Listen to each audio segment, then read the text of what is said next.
Россия президенті Владимир Путин үлеше мобилизация иғлан еткеннен соң бұл оңайдан түрлі шаралар башланды. 30 сентябрьдә Зейден 80-нан артык мобилизацияләнүче егетләр узатылды.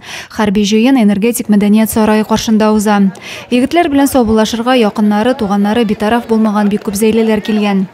Biz авылдаш егетләрне узатырга килдек, шулай ук эштәге егетләр, аларга нинди теләкләр инде. Телибез исән-сау, сау-сәламәт кайтуларын.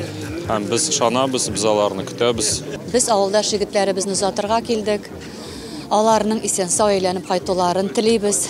Әти-әниләре янына, гаиләләр янына егетләребез исән-сау әйләнеп кайтсын берүк. Мобилизацияләнүче егетләр алдында иң беренчеләрдән булып район башлыгы Разиф Кәримов чыгыш ясады. Исән-сау әйләнеп кайтуларын, үз-үзләрен саклауларын теләде. Гаиләләренә күрсәтеләчәк социаль ярдәмнәр һәм кайгырту чаралары турында да хәбәр итте. Район принял решение по части, семей мобилизованных по родительским взносам, по детским садам полностью аннулировали. 100% питание бесплатно в школах. Создана рабочая группа для взаимоотношений, для работы, для организации работ с семьями мобилизованных. Узатылучы егетләрнең һәркайсы илне сакларга әзер булуларын белдерә.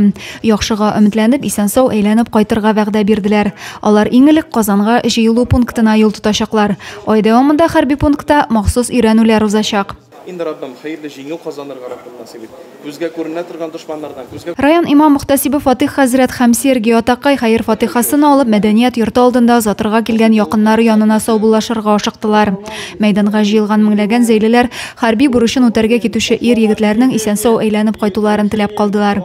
Бүгенге озатуда Зәйдән 2 автобуста 80-нән артык ир-егет китте. Адилә Бурханова, Денис Ипатов, Зәй хәбәрләре.